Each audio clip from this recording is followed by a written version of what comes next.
साधक मित्रों नमस्कार। बहुत दिनों बाद फिर से मैं आपके साथ बात करने के लिए आया हूँ। कुछ विषय बहुत दिनों से मन में चल रहे थे, आपसे शेयर करूँ। एक तो सच्चित आनंद, गुरुदेव की व्याख्या। सच्चित आनंद तो पुराणों में, वेदों में कहा गया है, लेकिन गुरुदेव सच्चित आनंद की बात कहते हैं। और यह जीवन है ना, अद्भुत है, अविश्वसनीय है। अविश्वसनीय बोल कहेंगे तो अनित्य, अद्भुत है। हर क्षण अद्भुत है, हर क्षण नया है। हिस्ट्री रिपीट्स अगेन कहते हैं हम, लेकिन थोड़ी विपश्ची साधक की दृष्टि, पेनिट्रेटिंग पियर्सिंग माइंड, यानी कि सूक्ष्म और तीक्ष्ण बुद्धि से अगर देखें हम, तो यह हर पल नया है और हर पल हमें आश्चर्यचकित कर सकता है।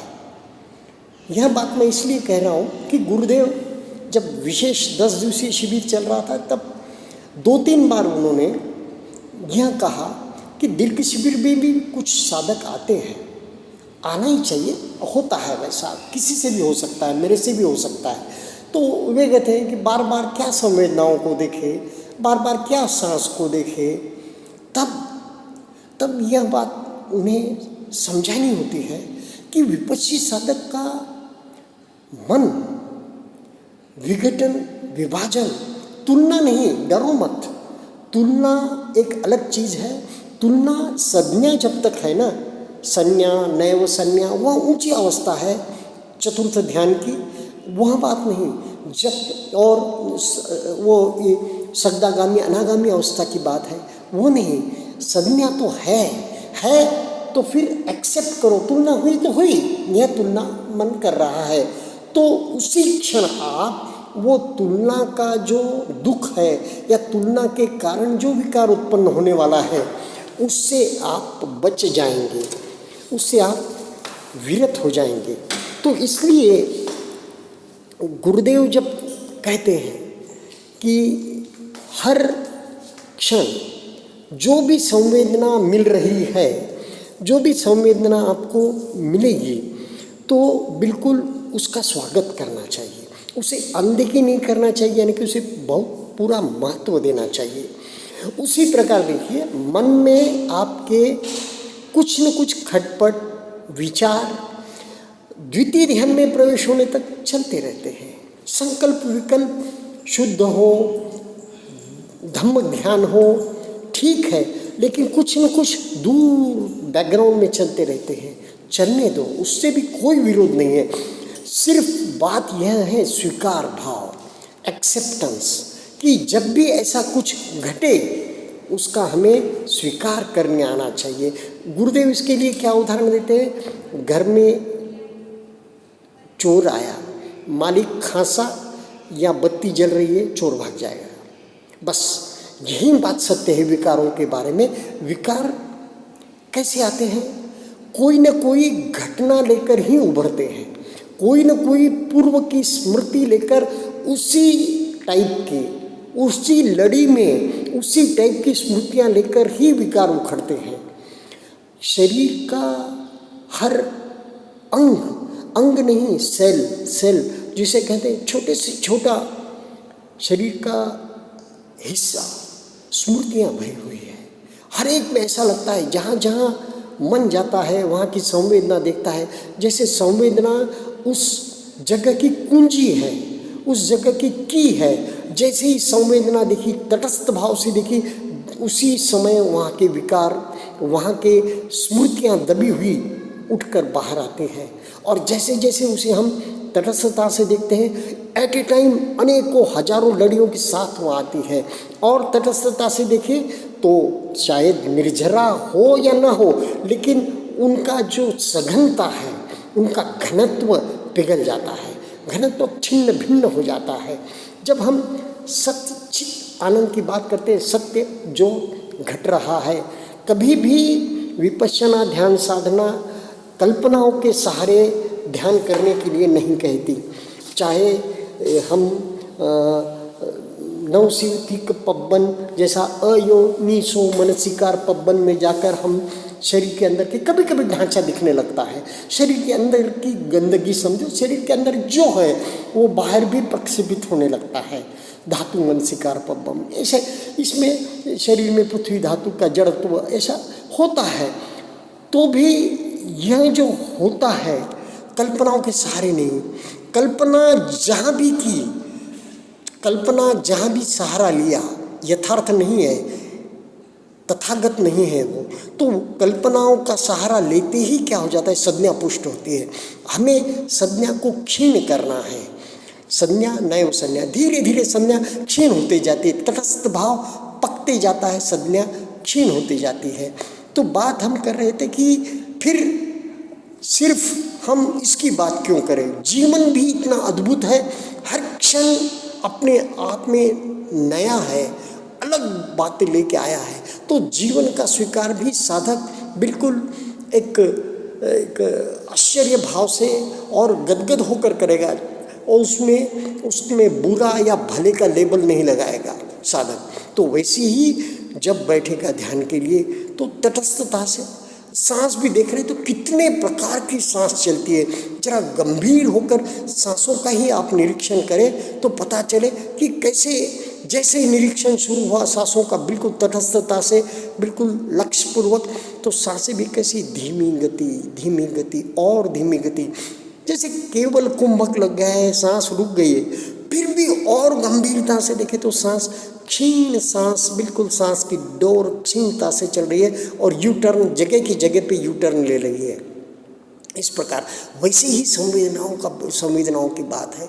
आश्चर्य होगा, आपने अगर गंभीरतापूर्वक एक बार सोचा कि 1 घंटा में बिल्कुल सांस देखूंगा, और अगर वहाँ पर भी देखना शुरू किया, नासिका के नीचे और ऊपर वाले होंठ के ऊपर बिल्कुल बीचों बीच छोटी सी जगह, आपको छोटी करने की आवश्यकता नहीं है। जैसे ही आप वहाँ पर ध्यान करना शुरू करेंगे, सांस आ रही है जा रही है, उसका छूना और उस जगह को, वह जगह ऑटोमेटिक छोटी छोटी होती जाएगी, प्रोवाइडेड, बल्कि आप इधर उधर ध्यान को न जाने दें, भटकने न दें। सारा ध्यान, जब गुरुदेव कहते हैं सारा लक्ष्य उसी पर के, तो धीरे धीरे सूक्ष्म पेनिट्रेटिंग, बस बिल्कुल एक पिन पॉइंट की जैसा हो जाएगा, गहराई में उतरती जाएगी और उसी के साथ साथ विपश्यना शुरू हो जाएगी और सारा शरीर कंपायमान, तरंगित होने लगेगा, शरीर पर लहरें शुरू हो जाएगी।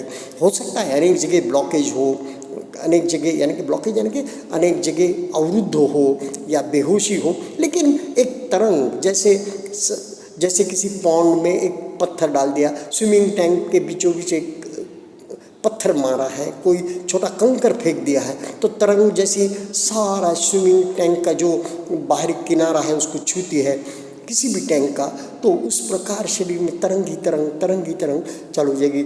और ऊपर वाली तरंग ठीक प्रकार से शरीर का हर कोना न कोना, अंग देखने को गुरुदेव कहते हैं।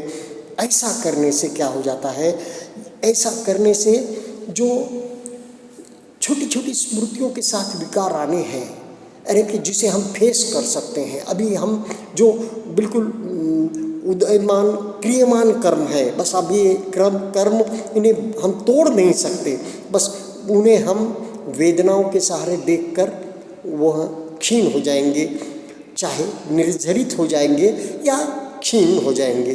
फिर गहराई में जब उतर जाएंगे हम और भीतर देखना शुरू करेंगे, कब? जब हमारी ऊपर की लेयर हमने देख ली, ऊपर के लेयर पे हमने हर यानी कि अंग को देख लिया, छोटे छोटे सेल को देख लिया, उसके बाद भीतर कान के अंदर, कान जो है, कान बाह्य कान दिख रहा है, उसकी कैसे बनावट है, कैसे उसमें कैसे ऐसे धीरे धीरे कान की नीचे के भाग की रचना, ऊपर के भाग की रचना और अंदर तक जहाँ आवाज़ सुनाई देती है वहाँ की रचना, ऐसे धीरे धीरे हम शरीर के भीतर के अंगों में भी जाएंगे। शरीर ऊपर से इस पे शुरू किए हमने, सर के सिरे से शुरू किए और पेनिट्रेटिंग होते हुए हम नीचे तक आ सकते हैं और उसी को कायम रखते हुए दोनों पैरों से नीचे तक उतर सकते हैं।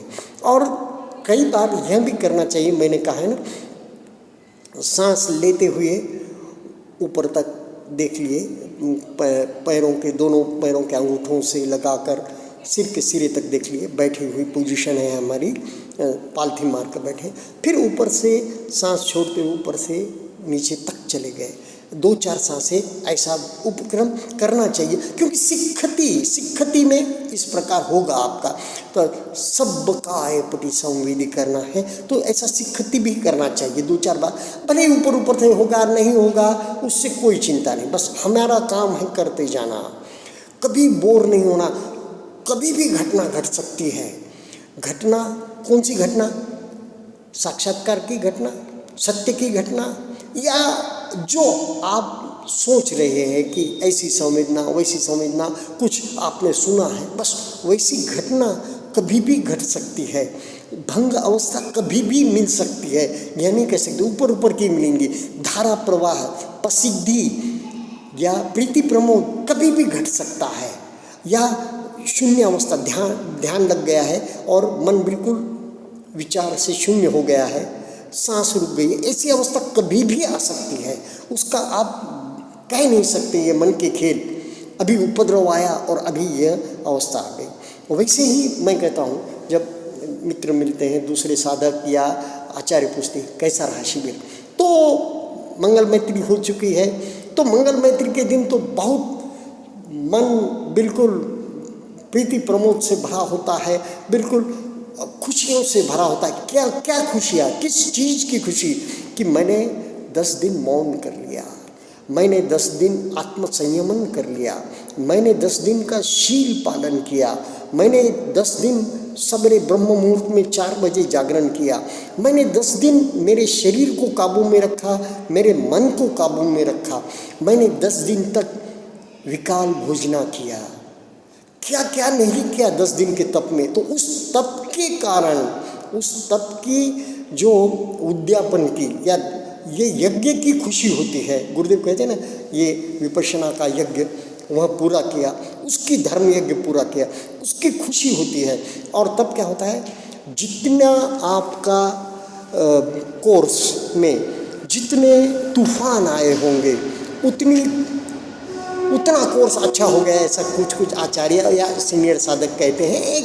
एक हल्के फुल्के में भी ले से, तो जितने तूफान आते हैं और उन तूफानों को हम पार कर जाते हैं। तूफान कैसे आएंगे? स्मृतियों के तौर पर, विकारों के तौर पर तूफान उठेंगे, शरीर के भी तूफान उठेंगे।